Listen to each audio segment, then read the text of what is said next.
Welcome to Mind Shield. We protect the mind and pursue the truth. Let's get started.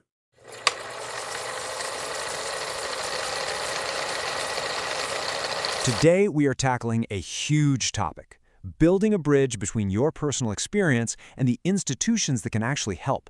We're talking journalists, attorneys, regulators, you name it. We're going to figure out how to approach them with real credibility, so they look at your evidence, not the stigma. Let's get right into it. This right here, this is the core principle for today's entire session.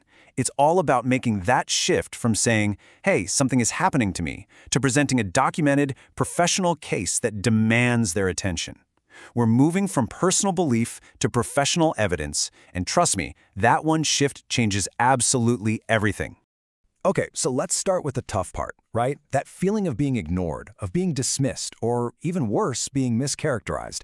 It's a horrible, frustrating experience. But here's the thing, it's not random. There are reasons why this happens, and understanding those reasons is the very first step to overcoming them. So let's break down this credibility gap.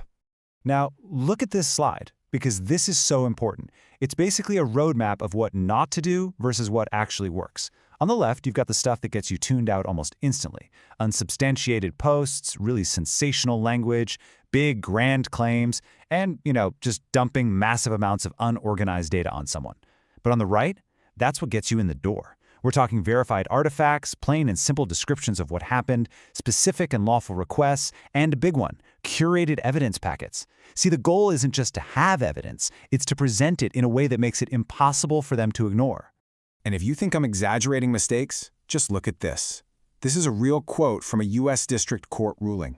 When a case comes in without that concrete, verifiable proof, this is the kind of language institutions will use to just sweep it aside. It's harsh, I know, but it's the reality we have to design our strategy around. Our entire goal is to build a case so solid that it can never, ever be described this way. All right, so we've seen the problem. Now let's get into the solution. We're going to talk about building a dossier. And I mean a real dossier. This isn't just a collection of random notes. This is the foundational document for your entire case. You need to start thinking like you're building a case file that an actual investigator or a prosecutor could pick up and use. So what does that look like? It all comes down to discipline. A prosecutor-grade timeline, this is your absolute superpower. First up, you log every single incident, and you do it meticulously. Step 2, you preserve that original evidence. Always work from copies. Third, and this is huge, wherever you possibly can, you get third-party verification. Think a mechanics report, a forensic analysis, anything. And finally, you maintain a chain of custody. You document who handled what evidence and when. That rigor is what turns a personal story into a legal case. Okay, let's make this super practical. This is what a good incident log actually looks like. You see the columns? Date, time, location, that's standard stuff. But then it gets specific. Symptoms and sensations, described really plainly. And then the game changer, environmental notes. What devices were on? What cars were outside?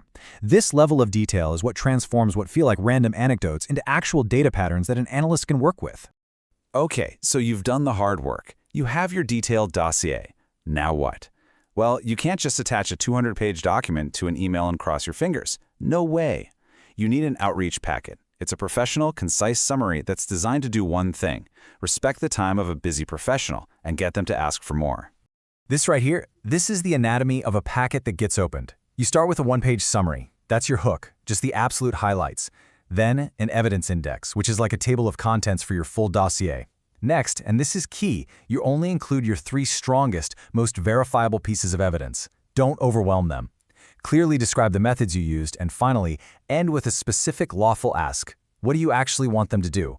Be crystal clear. And hey, this isn't just some theory we cooked up. This is how the pros do it. Take the Neuro Rights Foundation. When they were investigating neurotechnology, they had a clear scope, they made specific requests, and they were persistent. They followed up. The takeaway here? Your outreach needs to feel less like a personal plea and way more like a professional, serious inquiry. You've done it. You've made contact, and they're actually interested. Now, this is a critical moment. How you handle the conversation from here on out can literally make or break your case. And just as important, it's about protecting yourself. So let's talk about some essential rules of engagement. Listen, these rules, they are totally non-negotiable. You have to stick to them. First, default to written communication, like email. Why? You want that paper trail. For anything sensitive, use encrypted channels. Always keep secure, backed up copies of everything you send. And if you need anonymity, you define those terms clearly right from the very beginning. This isn't about being paranoid, it's about being professional and secure. How you talk about your case is every bit as important as the evidence itself. First, be consistent. But here's the most important part. Separate what you observed from how you interpret it. So say, I recorded a 1.2 gigahertz signal, not, I was attacked by a 1.2 gigahertz weapon. See the difference? One is an observation, the other is an interpretation. Maintain humility about what you don't know, and please avoid the trap of single-cause collapse, where you blame one thing for every strange event. This measured approach builds incredible credibility. So it all comes back to this one question. The whole point of this entire process, the meticulous logging, the professional packets, the careful communication, is to build a body of evidence that is as real, as solid, and as undeniable as your own experience. It's about translating a personal truth into a public fact. And that, right there, is how you move from being dismissed to finally being heard.